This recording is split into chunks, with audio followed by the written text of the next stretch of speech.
하나님이 약속하신 일은 인간이 아무리 방해해도 반드시 이루어집니다.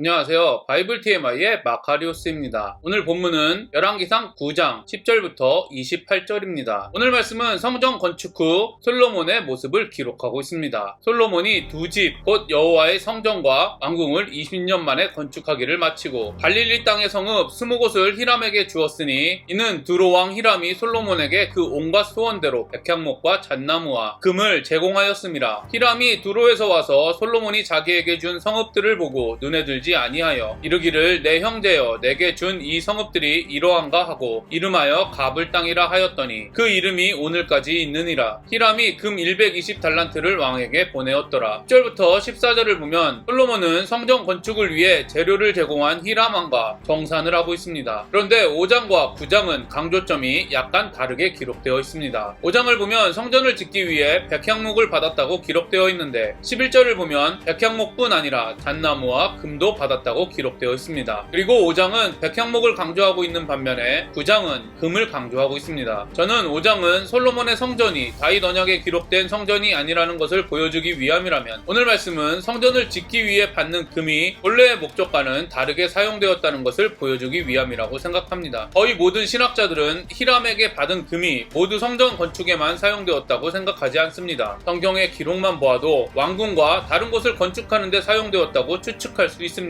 히람이 성전을 건축하라고 제공한 금이 남아서 솔로몬이 자신의 왕궁과 필요를 위해 금을 사용했을 수도 있습니다. 하지만 그것보다는 솔로몬이 처음부터 히람에게 성전뿐 아니라 왕궁과 다른 건축을 위해 금을 요구했을 가능성이 큽니다. 성전보다는 왕궁과 다른 건축물에 금이 더 많이 사용되었기 때문입니다. 이쯤에서 우리의 모습을 돌아보기 원합니다. 우리들은 솔로몬과 같이 하나님의 일을 한다고 하면서 자신의 이익을 취하고 있지는 않습니까? 하나님을 위해 물질과 능력을 구하지만 우리에게 주어진 능력과 물질을 하나님보다 자신을 위해 더 사용하고 있지는 않습니까? 하나님께서 주신 은사와 재물, 시간을 자신의 것이라고 생각하고 마음대로 사용하고 있지는 않습니까? 저와 여러분이 하나님이 주신 것들을 청지기 정신을 가지고 하나님의 뜻대로 사용하는 하루가 되기를 바랍니다. 솔로몬은 성전 건축 재료를 받은 대가로 히람에게 갈릴리 땅에 성읍 20곳을 줍니다. 히람은 이 땅이 쓸모없다고 생각해 황무지라는 뜻의 가불이라는 이름을 붙인 후 솔로몬에게 되돌려줍니다. 이 장면을 보면 한 나라를 다스리고 있던 솔로몬과 히람의 초점이 이 땅에 있다는 것을 분명히 알 수 있습니다. 솔로몬은 하나님이 주신 약속의 땅을 자신의 마음대로 이방인에게 넘깁니다. 이러한 솔로몬의 모습은 자신에게 주어진 모든 것이 하나님께서 맡겨주신 것이라고 믿는 성지기 정신과는 거리가 매우 멉니다. 더군다나 솔로몬이 이방인에게 넘긴 땅은 갈릴리입니다. 갈릴리 땅은 예수님께서 3년간 사역을 하신 곳입니다. 그리고 많은 학자들은 20개의 성읍 가운데 예수님의 고향인 나사렛이 포함되었을 것이라고 말합니다. 결과적으로 솔로몬은 하나님이 원하시지 않는 성전을 짓기 위하여 하나님이 원하시는 성전을 지으실 예수님이 태어나실 땅을 이방인에게 넘겨주었습니다. 많은 학자들은 히람이 갈릴리 땅을 되돌려준 이유가 이스라엘과 두로의 경계선에 있는 땅이 아니라 관리가 힘들기 때문이라고 생각합니다. 솔로몬과 히람의 결정은 당시의 기준에서 볼 때 합리적인 결정이라고 볼 수 있습니다. 그러나 역사를 알고 있는 우리들이 볼 때는 예수님이 태어나신 땅을 서로 넘겨주는 매우 어리석은 결정이라고 보입니다. 저와 여러분은 어떤 기준으로 결정을 내리고 있습니까? 당장의 현실을 보며 결정하고 있습니까? 아니면 현실을 뛰어넘는 하나님의 약속을 믿으며 결정하고 있습니까? 저와 여러분이 이 땅이 아닌 하나님께 시선을 고정하기를 바랍니다. 제가 오늘 말씀에서 더 중요하게 생각하는 것은 바로 솔로몬의 어리석음과 교만으로 예수님이 태어날 땅을 이방인에게 넘긴 일을 이방인인 히람을 통해 하나님께서 바로 잡으셨다는 사실입니다. 하나님이 약속하신 일은 인간이 아무리 방해해도 반드시 이루어집니다. 저는 솔로몬과 같이 어리석고 교만함으로 하나님의 일을 방해하고 있다고 고백할 수밖에 없습니다. 동시에 그럼에도 불구하고 이런 저를 하나님의 성전으로 바꾸고 계시는 성령님을 경험하고 있다고 고백할 수밖에 없습니다. 여러분은 어떠하십니까? 어리석음과 교만에 빠져 하나님을 방해하고 있는 자신의 모습을 발견하고 있습니까? 동시에 이런 자신의 모습을 계속해서 바꾸고 계시는 성령님을 경험하고 있습니까? 오늘 하루 하나님을 방해하고 있는 모습을 회개하고 저와 여러분을 계속해서 바꾸고 계시는 하나님의 은혜를 깊이 묵상하는 하루가 되기를 바랍니다. 솔로몬 왕이 역군을 일으킨 까닭은 이러하니 여호와의 성전과 자기 왕궁과 밀로와 예루살렘 성과 하솔과 무깃도와 게셀을 건축하려 하였음이라. 전에 애굽왕 바로가 올라와서 게셀을 탈취하여 불사르고 그 성읍에 사는 가나안 사람을 죽이고 그 성읍을 자기 딸 솔로몬의 아내에게 예물로 주었더니 솔로몬이 게셀과 아래 벳호론을 건축하고 또 바알락과 그 땅에 들에 있는 다드몰과 자기에게 있는 모든 국고성과 병거성들과 마병의 성들을 건축하고 솔로몬이 또 예루살렘과 레바논과 그가 다스리는 온 땅에 건축하고자 하던 것을 다 건축하였는데 이스라엘 자손이 아닌 아모리 사람과 헷 사람과 브리스 사람과 히위 사람과 여부스 사람 중 남아있는 모든 사람 곧 이스라엘 자손이 다 멸하지 못하므로 그 땅에 남아있는 그들의 자손들을 솔로몬이 노예로 역군을 삼아 오늘까지 이르렀으되 다만 이스라엘 자손은 솔로몬이 노예를 삼지 아니하였으니 그들은 군사와 그 신하와 고관과 대장이며 병거와 마병의 지휘관이 됨이었더라. 솔로몬에게 이를 감독하는 우두머리 550명이 있어 일하는 백성을 다스렸더라. 바로의 딸이 다윗성에서부터 올라와 솔로몬이 그를 위하여 건축한 궁에 이를 때에 솔로몬이 밀로를 건축하였더라. 15절부터 24절은 솔로몬이 성전과 왕궁 등을 건축하기 위해 일꾼들을 동원하는 장면입니다. 성전을 짓기 위하여 히람에게 건축 재료를 받은 솔로몬은 왕궁 등 자신의 부를 과시하고 권력을 지키기 위한 건물들을 짓고 있습니다. 이 결과는 여러분이 아시다시피 어마어마한 재앙을 가져왔습니다. 일꾼들을 무리하게 동원한 것은 이스라엘의 분열을 가지고 왔습니다. 이방인과 함께 성전에서 같이 기도하고 하나님을 경외하기를 기도한 솔로몬은 이방인들을 노예로 삼았습니다. 이방인들을 노예로 삼은 일은 이방인들이 하나님과 더욱 멀어지고 하나님에 대한 반발심을 가져왔다고 추정할 수밖에 없습니다. 하나님이 주신 불을 자신을 위해 사용한 일은 이렇게 엄청난 결과를 가져왔습니다. 다시 한번 여러분에게 권면합니다. 하나님께서 주신 부와 능력을 함부로 사용하지 않게 되기를 바랍니다. 왜 하나님께서 우리에게 부와 능력을 주셨는지 깊이 고민하고 청지기 정신을 가지고 살아가는 저와 여러분이 되기를 간절히 기도합니다. 25절을 보면 성전이 완공되었음에도 불구하고 제사를 드렸을 때 성전이 완공되었다고 기록되어 있습니다. 이를 보면 성전 짓는 일은 건물의 완성이 아니라 제사를 드린 후 완성된다는 것을 알 수 있습니다. 솔로몬이 여호와를 위하여 쌓은 제단 위에 해마다 3번씩 번제와 감사의 제물을 드리고 또 여호와 앞에 있는 제단에 분향하니라. 이에 성전 짓는 일을 마치니라. 솔로몬 왕이 에돔 땅 홍해 물가의 엘로 근처 에시온 게벨에서 배들을 지은지라. 히람이 자기 종 곧 바다에 익숙한 사공들을 솔로몬의 종과 함께 그 배로 보내매 그들이 오빌에 이르러 거기서 금 420달란트를 얻고 솔로몬 왕에게로 가져왔더라. 25절은 해마다 3번 제사를 드렸다고 말합니다. 유대인의 절기를 보면 3번의 제사는 무교절, 77절, 초막절에 드린 제사를 의미한다고 보입니다. 무교절은 6월절 다음에 7일 동안 지키는 절기입니다. 즉 예수님의 대속을 의미하는 절기입니다. 77절은 미래 첫 소산을 드리며 모든 것이 하나님께서 주신 것이라는 것을 고백하는 맥추절, 요즘 말로 말하면 추수감사절과 같은 절기입니다. 더 중요한 것은 77절은 성령이 부어진 오순절이기도 합니다. 즉 성령님의 임재를 의미하는 절기입니다. 초막절은 이스라엘 백성의 광야 생활을 지켜주신 하나님께 감사하는 절기입니다. 즉 구원하신 하나님께서 구원 이후에도 계속 지켜주신다는 것을 의미하는 절기입니다. 이를 보면 성전의 완성은 삼위일체 하나님께 달려있다는 것을 보여주고 있습니다. 인간이 거룩한 몸이 되는 것은 전적으로 하나님께 달려있습니다. 그리스도인은 삼위일체 하나님께서 거룩한 몸으로 바꾸시는 것을 경험하고 있는 사람들입니다. 구원의 능력을 경험하고 있는 사람들입니다. 새로운 생명이 자신에게 주어졌다는 것을 경험하고 있는 사람들입니다. 자신의 어리석음과 교만을 겸손함과 자기 부인으로 바꾸시는 성령의 능력을 경험하고 있는 사람들입니다. 이런 경험들은 반드시 너의 몸을 거룩하게 하겠다는 하나님의 약속을 더욱 확신하게 만듭니다. 결코 죄를 합리화하고 즐기게 하지 않습니다. 저와 여러분이 이 사실만큼은 반드시 기억하시기를 바랍니다. 성전의 완성, 즉 구원은 전적으로 하나님에게 달려 있습니다. 따라서 이 구원의 능력은 반드시 그리스도인에게 영향을 끼칩니다. 죄를 미워하게 하고 악한 자신의 모습을 애통하게 하고 자기를 부인하고 하나님을 의지하게 합니다. 예수님과 같이 원수를 사랑하고 율법을 완성하는 인간은 도저히 할 수 없는 삶을 원하게 하고 심지어 살아가게 합니다. 저와 여러분이 이런 구원의 능력을 매순간 사모하고 믿음으로 경험하게 되기를 간절히 소망합니다. 제가 오늘 여러분과 적용하고 싶은 부분을 말씀드리겠습니다. 첫 번째, 우리에게 주어진 능력과 재물 등을 누구의 것이라고 생각하는지, 실제로 청지기 정신을 가지고 하나님의 뜻대로 사용하기 위해 무슨 노력을 하고 있는지 자신을 점검하시기를 바랍니다. 두 번째, 하나님을 방해하고 있는 자신의 모습을 발견하고 회개하고 있는지 자신의 모습을 돌아보시기 보시기를 바랍니다. 세 번째, 어리석고 교만한 우리들을 지혜롭고 겸손하게 바꾸고 계시는 하나님의 은혜를 얼마나 사모하고 있는지, 경험하고 있는지 자신의 삶을 점검하시기를 바랍니다. 네 번째, 하나님께서 우리에게 약속하신 복음의 능력에 대해 깊이 묵상하는 하루가 되기를 간절히 소망합니다. 오늘도 행복한 하루가 되시기를 바랍니다.